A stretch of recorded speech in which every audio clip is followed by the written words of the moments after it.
तो चलो अब डेटा टाइप्स के बारे में जानते हैं। तो पहला डेटा टाइप क्या देखा था हमने, इंटीजर्स। क्या देखा था, इंटीजर्स। अब डेटा टाइप्स क्यों यूज़ करते हैं हम, वेरिएबल्स को डिफाइन करने के लिए। वेरिएबल अलग अलग टाइप के भी हो सकते हैं, राइट। तो उसमें से हम पहला डेटा टाइप देख रहे हैं विच इज़ इंटीजर्स। तो सिंपल टर्म्स में इंटीजर्स क्या है, integers are whole numbers.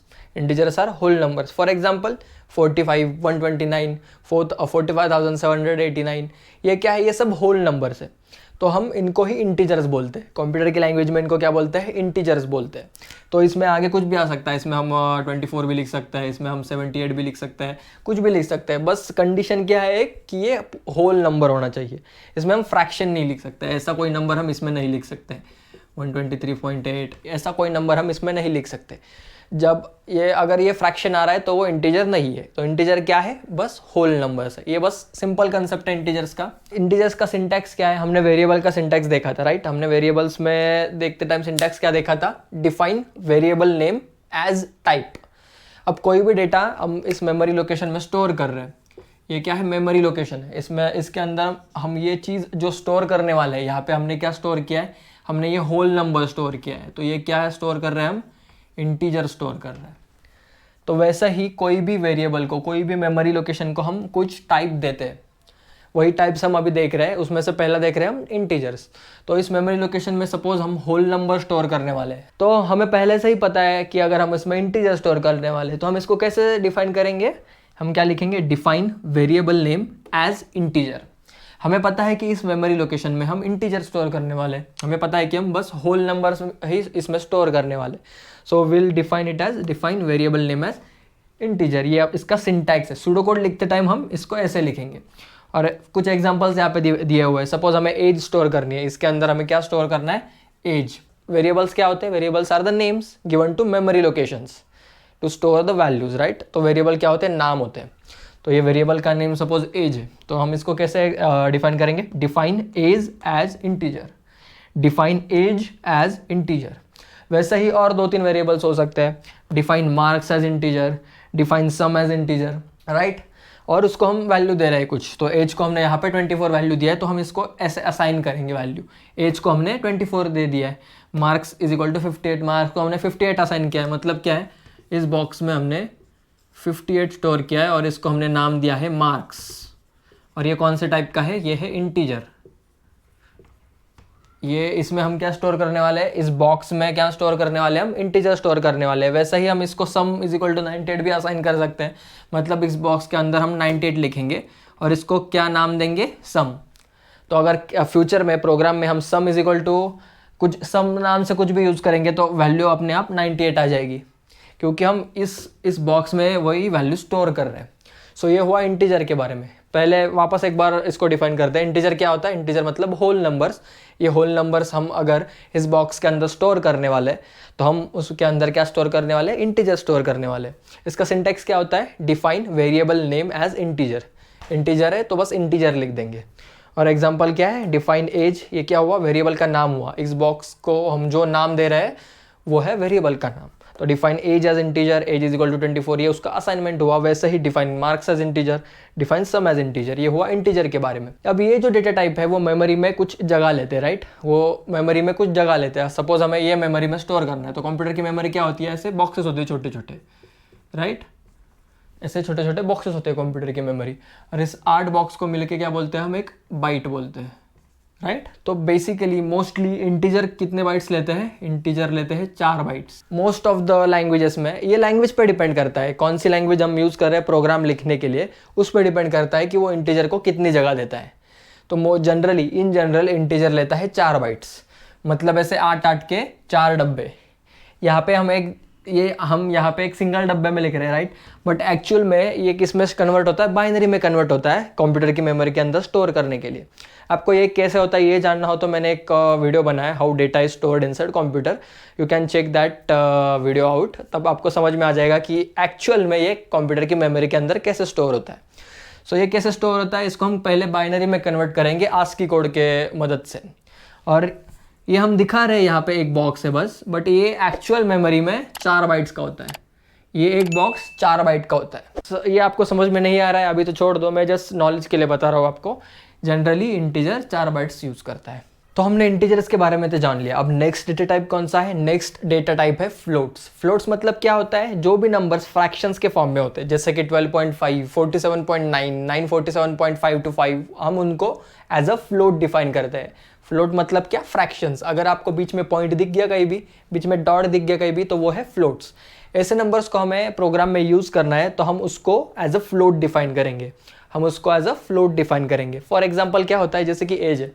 As क्या है? एज में हम कोई भी ऐसा नंबर स्टोर कर सकते हैं। सपोज किसी बंदे का 24 कंप्लीट हो चुका है और 6 महीने हो चुके हैं, तो उसका एज क्या लिखेंगे हम? 24.5, राइट। तो ये क्या हुआ? ये फ्लोट हुआ। हम उसको फ्रैक्शन में लिखेंगे। हम उसको फ्रैक्शन में लिखेंगे तो उसके टाइम पे हम इंटीजर यूज़ नहीं कर सकते। उसको डिफाइन करने के लिए हम इंटीजर यूज़ नहीं कर सकते, तो हम क्या यूज़ करेंगे? फ्लोट यूज़ करेंगे। तो कैसे करेंगे define? Define variable name as float. अब यहाँ पे एज यूज़ कर रहे हैं तो क्या करेंगे? Define age as float. और एज के यहाँ पे हमने असाइन कर दिया वैल्यू 24.5।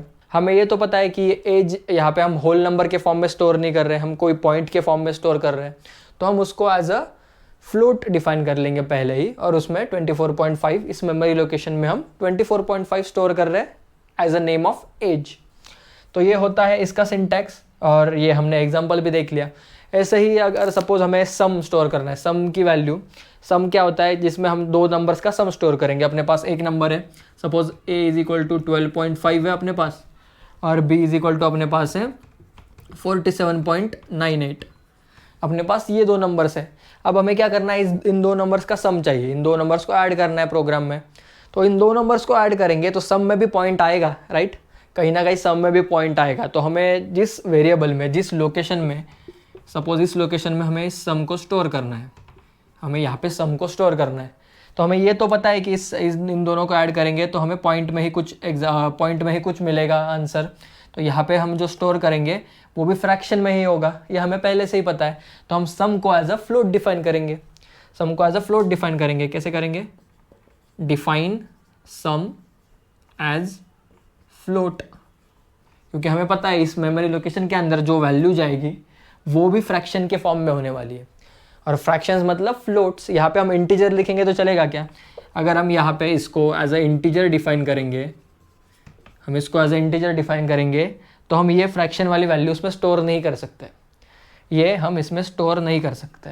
इसमें हमें इसको फ्लोट ही डिफाइन करना पड़ेगा। अगर हम इसका सम, हमें ए और बी का सम इसमें स्टोर करना है तो हमें इसको एज अ फ्लोट डिफाइन करना पड़ेगा। हम इसको इंटीजर डिफाइन करके इसके अंदर ये वैल्यू स्टोर नहीं कर सकते। This is not possible. So यही इसका यूज़ होता है फ्लोट्स का। जो भी नंबर्स हम फ्रैक्शंस में उसका यूज़ करेंगे, जो भी बड़े बड़े कैलकुलेशंस होते हैं मोस्टली फ्रैक्शंस में होते हैं। प्रिसीजन में होना चाहिए हमें, राइट। हमें बहुत ऐसा, सपोज कुछ सैटेलाइट लैंडिंग का हम प्रोग्राम लिख रहे हैं, उसमें कैलकुलेशन सब पॉइंट्स में हो सकते हैं। उसमें क्या चाहिए? हमें प्रिसीजन चाहिए कि कट टू कट हमें पता होना चाहिए कि ये वैल्यू आएगा तभी ये हो सकता है। तो उस टाइम पे हमें ऐसे प्रिसीजन वाले फ्लोट्स का यूज़ करते हैं। सो हमें उसको फ्लोट ही डिफाइन करना पड़ेगा। हमें सम को एज अ फ्लोट डिफाइन करना पड़ेगा, तभी हम इसमें इसका फ्रैक्शन का वैल्यू स्टोर कर सकते हैं। तो ये हुआ फ्लोट। तो हमने इंटीजर के बारे में जान लिया, फ्लोट्स के बारे में जान लिया। तो नेक्स्ट डेटा टाइप है बुलियन। बुलियन को बुल भी कहा जाता है, BOOL, बुल और बुलियन सेम ही है। किसी किसी प्रोग्रामिंग लैंग्वेजेस में इसको बुल कहा जाता है बस। सो इसमें बस दो ही वैल्यूज होती है, एक होती है ट्रू और दूसरी होती है फॉल्स। आइदर ट्रू है या फॉल्स है। जैसे कि बाइनरी नंबर्स में 0 और 1 होते हैं। 0 मतलब क्या? फॉल्स, और 1 मतलब क्या? ट्रू। वैसे ही बुलियन टाइप बस दो ही वैल्यूज को रिप्रेजेंट कर सकता है, एक तो ट्रू हो सकता है, नहीं तो फॉल्स हो सकता है। तो इसका सिंटेक्स क्या है? Define variable name as boolean और बुल। मतलब जो भी प्रोग्रामिंग लैंग्वेज हम यूज करेंगे, हम दोनों में से कुछ भी यूज कर सकते हैं। सो हम ये सूडो कोड में कैसे लिखेंगे? Define variable name as boolean. तो for example define is prime as boolean, इसको वैल्यू दे दिया हमने, is prime is equal to true. Variable का असाइनमेंट कैसा होता है? Name is equal to value.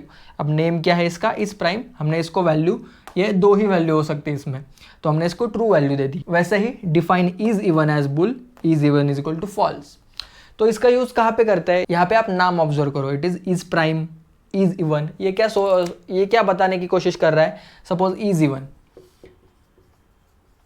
Is even, इसके नाम पे क्या लिखा है हमने? Is even. मतलब क्या? वो नंबर इवन है कि नहीं। यहाँ पे क्या है? सपोज एक नंबर दिया है आपको 5, तो 5 इज अ इवन नंबर और odd number? It's odd number, right. तो इज इवन में क्या आएगा? फॉल्स। इज इवन में क्या आएगा, फॉल्स आएगा, क्योंकि हम ये बताने की कोशिश कर रहे हैं कि ये नंबर इवन नहीं है। तो ये कुछ कंडीशन पे इसकी वैल्यू स्टोर की जाती है। कंडीशनल स्टेटमेंट्स में इसका यूज़ किया जाता है। सपोज हमें कुछ नंबर दिए गए हैं और हमें उसका बताना है कि ये इवन है कि ऑड है, तो हम क्या करेंगे, इस नंबर को ऑब्जर्व करेंगे, हम इस नंबर पे कुछ क्या ऑपरेशंस करेंगे। अभी हमें इवन और ऑड नंबर्स क्या होते हैं ये पता है, लेकिन कंप्यूटर्स को पता नहीं होते, राइट। तो हम उस पर कुछ ऑपरेशंस करेंगे और हमें फाइनली पता चल जाएगा कि ये ऑड नंबर है। तो ये is even is equal to क्या आ जाएगा, यहाँ पे फॉल्स आ जाएगा। तो ऐसे टाइप का डेटा स्टोर करने के लिए हम बुलियन का यूज़ करते हैं। इसमें बस ट्रू और फॉल्स ये वैल्यूज आती है। तो हम जैसे जैसे प्रोग्राम्स लिखेंगे आपको इसका यूसेज पता चल जाएगा। अभी क्या है, ये बस ये ध्यान रखो कि इसमें बस ट्रू या फॉल्स ये दो ही वैल्यू आ सकती है। तो जनरली इसके वेरिएबल नेम ऐसे होते हैं, is even, is prime, has integers, has something, ऐसा इज, हैज़, ऐसे कुछ इसके वेरिएबल के नाम होते हैं। इसको बस हम ये ट्रू और फॉल्स स्टोर करने के लिए यूज़ करते हैं। ऐसा ही होता है, मेमोरी लोकेशन में बस ट्रू या फॉल्स स्टोर होगा। इसका मोस्टली यूज होता है कंडीशनल स्टेटमेंट्स में। कहाँ पे होता है, कंडीशनल स्टेटमेंट्स में, जैसे कि हमने यहाँ पे एक एग्जांपल देख लिया, राइट। तो बुलियन के बाद आता है कैरेक्टर्स। नेक्स्ट डेटा टाइप कौन सा है, कैरेक्टर्स। तो कैरेक्टर्स में हम क्या क्या स्टोर कर सकते हैं, कैरेक्टर्स में हम अल्फाबेट स्टोर कर सकते हैं, नंबर स्टोर कर सकते हैं या सिंबल स्टोर कर सकते हैं। लेकिन इसमें क्या कंडीशन है, इसमें हम एक ही सिंबल या अल्फाबेट या नंबर ये चीज़ें स्टोर कर सकते हैं, बस सिंगल कोड के बीच में, बस वो जो भी हम लिखेंगे उसको बोलते हैं कैरेक्टर्स। सपोज हमें इसको डिफाइन करना है तो हम क्या करेंगे, इसको एज अ कैरेक्टर डिफाइन करेंगे। क्या होता है, सिंगल कोट में कोई भी अल्फाबेट लिखो या नंबर लिखो या सिंबल लिखो, दैट इज कैरेक्टर। कैरेक्टर मतलब बस सिंगल अल्फाबेट, नंबर या सिंबल या कुछ भी हो सकता है, बस वो सिंगल कोट के बीच में होना चाहिए और वो बस एक ही होना चाहिए, राइट, दैट इज कैरेक्टर। तो इसका सिंटैक्स क्या है, इसका सिंटैक्स है define variable name as character. Character data type है तो यहाँ पे कैरेक्टर आ जाएगा। इंटीजर होता तो यहाँ पे इंटीजर आता है, फ्लोट होता तो यहाँ पे एज फ्लोट आता है। ये सिंटैक्स इसके लिए और सूडो कोड के लिए। ये किसी भी प्रोग्रामिंग लैंग्वेज का सिंटैक्स नहीं लिख रहे हम, ये हम सूडो कोड में कैसे लिखेंगे उसका कुछ प्रोग्रामर्स के लिए हमें कुछ जनरलाइज रूल बना रहे, राइट। तो वो हम ऐसे लिखेंगे, define variable name as character. तो सपोज क्या है, सपोज हमने डिफाइन करना है कोई अल्फाबेट, तो हम क्या करेंगे, डिफाइन अल्फाबेट एज कैरेक्टर। तो इस मेमोरी लोकेशन में हम अल्फाबेट स्टोर कर रहे हैं, तो वेरिएबल का नाम क्या है, अल्फाबेट, और उसके अंदर हम ए स्टोर कर रहे हैं, तो अल्फाबेट इज इक्वल टू ए। वैसे ही हम अल्फाबेट के अंदर बी स्टोर कर सकते हैं या फिर कैपिटल एम स्टोर कर सकते हैं, राइट। तो ये क्या है, इसकी वैल्यू भी चेंज हो सकती है, that's why it is variable, right. इसकी वैल्यू भी चेंज हो सकती है, हम कुछ भी स्टोर कर सकते हैं इसके अंदर, हमारा मन करे वो हम इसके अंदर स्टोर कर सकते हैं। सो कैरेक्टर्स क्या होता है, बस सिंपल चीज़ है, इसके अंदर बस सिंगल कोट में हम एक नंबर या एक अल्फ़ाबेट या फिर एक कुछ सिंबल स्टोर कर रहे हैं, तो दैट इज़ कैरेक्टर। बस मेमोरी में हम इसको ऐसे रिप्रेजेंट कर सकते हैं। और कैरेक्टर्स कंप्यूटर की एक्चुअल मेमोरी में बस 1 बाइट लेता है, बस सिंगल बाइट। ये बस सिंगल बाइट में स्टोर करते हैं क्योंकि हम बस यहाँ पे एक ही चीज़ स्टोर कर रहे हैं, एक अल्फ़ाबेट या एक नंबर या एक सिंबल, बस एक ही है ये, that's why it takes only 1 byte. और एक चीज़ इसमें ध्यान रखने जैसी है, अगर हमने किसी भी वेरिएबल को एज अ कैरेक्टर डिफाइन किया तो हम इसमें बस यही स्टोर कर सकते हैं। हम इसके अंदर हम अल्फ़ाबेट को ये स्टोर नहीं कर सकते 1 2 3। ये क्या है, इसमें सिंगल कोट तो है बट यहाँ पे हमने एक से ज़्यादा कैरेक्टर्स लिए, राइट, एक से ज़्यादा कैरेक्टर्स लिए। हम अल्फ़ाबेट में कोई नाम नहीं स्टोर कर सकते, कोई वर्ड स्टोर नहीं कर सकते, ये हम नहीं कर सकते इसके अंदर। हम इसके अंदर बस सिंगल कैरेक्टर ही स्टोर कर सकते हैं, बस सिंगल कैरेक्टर। अगर हमने किसी भी वेरिएबल को एज अ कैरेक्टर डिफाइन किया है, तो हम उसमें बस सिंगल कैरेक्टर ही स्टोर कर सकते हैं, राइट, सिंगल कैरेक्टर से स्टोर कर सकते हैं। किसी कैरेक्टर को कंबाइन करके उसके अंदर स्टोर नहीं कर सकते। अब कोडिंग में क्या है, सी कैरेक्टर है, ओ कैरेक्टर है, डी कैरेक्टर है, ऐसे 6 कैरेक्टर्स है इसमें। कैरेक्टर मतलब क्या है, इस सिंगल चीज़ को कैरेक्टर बोलते हैं। तो इसमें कोडिंग के अंदर 6 कैरेक्टर है, ये चीज़ हम अल्फ़ाबेट में स्टोर नहीं कर सकते। हम अल्फ़ाबेट को बस एज अ कैरेक्टर डिफाइन कर रहे हैं तो हम उसमें बस सिंगल चीज़ स्टोर कर सकते हैं। ये एक चीज़ यहाँ पे याद रखनी है, राइट। तो ये हुआ कैरेक्टर्स के बारे में। तो नेक्स्ट डेटा टाइप है स्ट्रिंग्स। क्या है, स्ट्रिंग्स मतलब क्या, ये जो भी वर्ड्स है या सेंटेंसेस है, जो भी डबल कोट्स के अंदर हम लिख रहे हैं उनको बोलते हैं स्ट्रिंग्स। उनको क्या बोलते हैं हम, स्ट्रिंग्स। क्या है स्ट्रिंग्स, जो भी वर्ड्स या फिर सेंटेंसेस या फिर नंबर भी हो सकता है बट उसको हम डबल कोट्स के अंदर लिख रहे हैं, राइट, तो उसको बोलते हैं स्ट्रिंग्स। सेंटेंसेस अगर हमें मेमोरी में स्टोर करने हैं या फिर कोई भी वर्ड स्टोर करना है तो हम उसको एज अ स्ट्रिंग डिफाइन कर सकते हैं। तो सिंटेक्स क्या है इसका, define variable name as a string. तो सपोज हमें मेमोरी में हमारा नाम स्टोर करना है, राइट, हमें मेमोरी में हमारा नाम स्टोर करना है तो हम उसको एज अ नेम डिफाइन करेंगे, डिफाइन नेम एज स्ट्रिंग।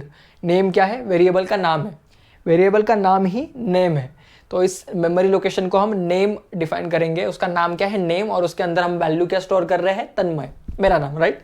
सो डिफाइन नेम एज स्ट्रिंग और उसमें हम वैल्यू स्टोर कर रहे हैं name is equal to Tanmay. अब इसमें इसको भी चेंज कर सकते हैं, नेम इज इक्वल टू, मुझे लगा थोड़ी देर बाद मैंने इसको आदित्य कर दिया, आदित्य। सो इसको हम चेंज कर सकते हैं क्योंकि ये वेरिएबल है, उसके अंदर हम कुछ भी स्टोर कर सकते हैं। बस इसमें क्या होना चाहिए, मैंने स्ट्रिंग डिफाइन किया है तो मैं बस इसको डबल कोट के अंदर स्टोर करूंगा। मैं नेम इज इक्वल टू 21 नहीं स्टोर कर सकता, ये मैं नहीं कर सकता क्योंकि हम इसको एज अ स्ट्रिंग डिफाइन कर रहे हैं, तो बस इसको डबल कोट में लिखना पड़ेगा। अगर हमें 21 भी स्टोर करना है इसके अंदर तो कैसे कर सकते हैं, हमें इसको ऐसे स्टोर करना पड़ेगा। अगर हम ऐसा स्टोर कर रहे हैं इसमें तो ये भी एक स्ट्रिंग ही है। स्ट्रिंग का बेसिक डेफिनेशन क्या है, स्ट्रिंग क्या है, बस ये कैरेक्टर्स है, ये सब क्या है, ये कैरेक्टर्स है, कैरेक्टर्स को कंबाइन कर दो वो हो जाता है स्ट्रिंग्स, राइट। हमने कैरेक्टर्स के बारे में जाना, कैरेक्टर्स कैसे लिखते हैं, हम बस सिंगल कोट में लिखते हैं, राइट। सिंगल कोट में हमने कैरेक्टर्स लिख दिया, तो सिंगल कोट में हम कैरेक्टर्स लिखते हैं। हम इन तीनों कैरेक्टर्स को सपोज हमें कंबाइन कर दिया, इन तीनों कैरेक्टर्स को हमने कंबाइन कर दिया तो वो हो गया स्ट्रिंग। स्ट्रिंग सिंपली क्या है, बस कैरेक्टर्स को कंबाइन कर दो तो वो हो जाता है स्ट्रिंग। ये सिंपल है, सिंपल डेटा टाइप है स्ट्रिंग। स्ट्रिंग का बहुत सारे यूज केसेस है, ये जब हम प्रोग्राम लिखेंगे तब आपको समझ में आ जाएगा स्ट्रिंग्स के बारे में। यहाँ पे बस हम बेसिक चीज़ें बता रहे हैं। स्ट्रिंग क्या होता है, ये होता है स्ट्रिंग, इसको ऐसे डिफाइन करते हैं, ये इसके एग्जाम्पल्स है। तो हम सूडो कोड लिखेंगे तो अब हम उस स्ट्रिंग को ऐसे डिफाइन करेंगे, डिफाइन नेम एज स्ट्रिंग। तो ये था डेटा टाइप्स के बारे में। हमने ऑलमोस्ट हर एक इम्पॉर्टेंट डेटा टाइप के बारे में जान लिया है। अभी हमने ऑलमोस्ट हर एक इम्पॉर्टेंट डेटा टाइप के बारे में जान लिया है। 5 डेटा टाइप्स के बारे में हमको पता चल चुका है। सो पहला था इंटीजर, जिसमें हम बस होल नंबर स्टोर करते थे, ये हो गए होल नंबर्स। ये क्या हुआ, इंटीजर, ये हुआ इंटीजर। दूसरा हमने देखा फ्लोट्स, जिसमें हम फ्लोटिंग पॉइंट नंबर्स मतलब फ्रैक्शंस स्टोर करते हैं। अभी सेमी नंबर्स को ले रहा हूँ मैं, इसके अंदर मैंने बस फ्रैक्शंस लगा दिए, इसके अंदर पॉइंट लगा के कुछ आगे मैंने लिख दिया। अगर ऐसे नंबर्स हमें वेरिएबल में स्टोर करने तो हम उसको एज अ फ्लोट डिफाइन करते हैं, फिर तीसरा क्या देखा था हमने, बुलियन। तो बुलियन के अंदर बस ट्रू या फॉल्स, ये 2 ही वैल्यू हम स्टोर कर सकते हैं, ट्रू या फॉल्स। ये हुआ बुलियन, बुल या बुलियन, इसको दोनों नाम से जाना जाता है। तो इसके अंदर बस ट्रू और फॉल्स हो सकता है। उसके बाद देखा हमने कैरेक्टर्स में क्या होता है, हम कुछ भी स्टोर कर सकते हैं, कुछ भी सिंबल वगैरह स्टोर कर सकते हैं, बट क्या है इसका मेन कंडीशन क्या है, बस वो सिंगल होना चाहिए, सिंगल चीज़ होना चाहिए, सिंगल ऑब्जेक्ट होना चाहिए, और वो हम सिंगल कोट में लिखते हैं, मोस्टली सिंगल कोट में लिखा जाता है, दैट इज़ कैरेक्टर। इसमें बस एक ही चीज़ होता है, कुछ भी हो सकता है, वो नंबर हो सकता है, सिंबल हो सकता है, अल्फ़ाबेट हो सकता है, कुछ भी हो सकता है, but it should be a single quote, अकेला होना चाहिए। और तीसरा फिर लास्ट में हमने क्या देखा, हमने देखा स्ट्रिंग्स। स्ट्रिंग्स में भी वही चीज़ है, बस कैरेक्टर्स को हमने कंबाइन कर दिया, एक से ज़्यादा कैरेक्टर आ गए तो स्ट्रिंग हो गया। तो ये क्या हो गया, स्ट्रिंग। हमें कोई भी वर्ड या सेंटेंस या नंबर भी स्टोर करना है तो बस डबल कोट लगा दो, उसके बाजू में डबल कोट लगा दो, उस डबल कोट्स के अंदर उसको लिख देना है, वो हो जाता है strings. Combination of characters is known as string. उसको डबल कोट में लिखते हैं, जनरली इसको डबल कोट में लिखते हैं, कुछ एक्सेप्शंस भी होते हैं, बट उसके बारे में अभी इतना सोचने की ज़रूरत नहीं है। अगर डबल कोट के अंदर कुछ भी लिखा है तो वो स्ट्रिंग है। ये 5 इंपॉर्टेंट डेटा टाइप्स हैं जो हम वेरिएबल्स के साथ यूज़ करते हैं। ये 5 इंपॉर्टेंट डेटा टाइप्स है जो हम वेरिएबल्स के अंदर यूज़ करते हैं। तो वेरिएबल्स क्या था, मेन कंसेप्ट क्या था, वेरिएबल मतलब क्या है, एक मेमोरी लोकेशन है, उसके अंदर हम कुछ स्टोर करने वाले हैं और उसको हमने नाम दिया है कुछ। तो अगर इसके अंदर, इस डब्बे के अंदर हमें ऐसे नंबर स्टोर करने, होल नंबर स्टोर करने, तो हम इसको एज अ इंटीजर डिफाइन करेंगे। इसके अंदर हमें फ्रैक्शन स्टोर करने हैं तो हम इसको एज अ फ्लोट डिफाइन करेंगे, इसके अंदर हमें ट्रू और फॉल्स स्टोर करना है तो हम इसको एज अ बुलियन डिफाइन करेंगे। सिमिलरली कैरेक्टर स्टोर करना है तो एज अ कैरेक्टर डिफाइन करेंगे, स्ट्रिंग स्टोर करना है तो एज अ स्ट्रिंग डिफाइन करेंगे। ये था वेरिएबल्स और डेटा टाइप्स के बारे में, बहुत काफ़ी सिंपल चीज़ है। ये क्या है, ये एक बेसिक बिल्डिंग ब्लॉक है कोई भी प्रोग्राम लिखने के लिए। तो प्रोग्राम क्या करता है, मोस्टली इस डेटा पे मैनिपुलेशन करता है। क्या करता है, मोस्टली इस डेटा पे मैनिपुलेशन करता है। तो वो अलग अलग टाइप का डेटा हो सकता है, तो ये बस उनके टाइप्स, उस डेटा के टाइप्स के बारे में हमने जान लिया है। सो ये था वेरिएबल्स एंड डेटा टाइप्स।